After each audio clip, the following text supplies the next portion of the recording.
Welcome to Know the Word Ministry at GIS TV. Ephesians chapter 4 says, till we all come to the unity of the faith. How do we come to the unity of the faith when we don't have the same understanding, when we don't see the word for what the word is? Moving on. Temptation, we have dealt with part 1, part 2, and part 3. This is part 3. Part 3 is dealing with how to avoid or overcome temptations, knowing that temptation is not from God. We see in Genesis chapter 2 verse 17 and Genesis 22 verse 2, God was not tempting Adam and Abraham.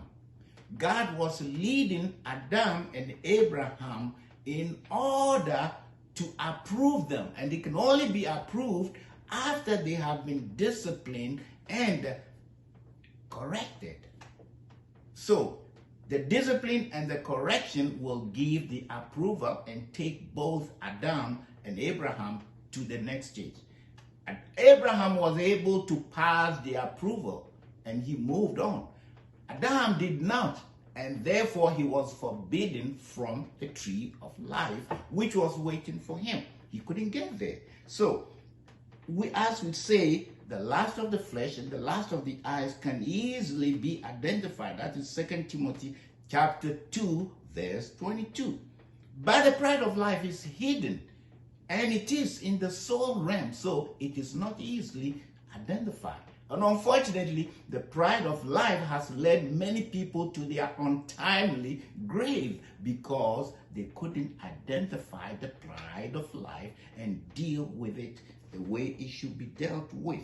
And you see, the pride of life, it's displayed by our luxury or luxurious lifestyle, which is actually showing the glory of man. And the glory of man will take us nowhere. So we need to identify the pride of life and stay away from displaying the glory of man, because God does not want us to be prideful or have pride, but to be humble.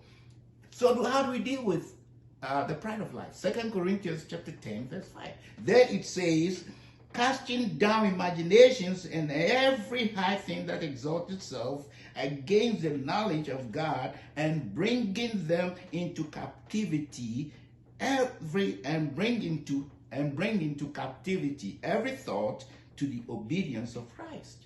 That's one way we deal with the pride of life.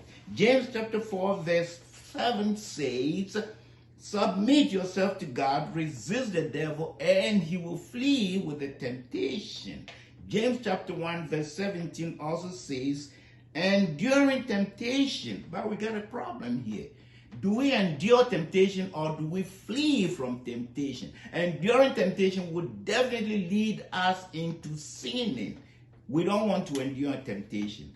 Rather, we endure God's discipline and correction to be approved in order to be taken to the next stage. So we see in Proverbs chapter 3 verse 11 through 12, the New Living Translation says, the chastings and the scourges is God's discipline and correction. Matthew chapter 5 verse 29 says, avoid temptation, but do not endure temptation. Run away, flee. 1 Peter 2:24, avoid temptation by being dead to sin and living unto righteousness. 1 Peter 2:11, abstain from lustfully or fleshly lust, which was against, or which war against the soul. Proverbs chapter 4 verse 20 through 21, Joshua chapter 1 verse 8, John chapter 15 verse 7 all says we should be consumed by the word of God, and also James chapter 1 verse 22, we should be doers of the word. If we stay in the word, temptation will have no chance against us.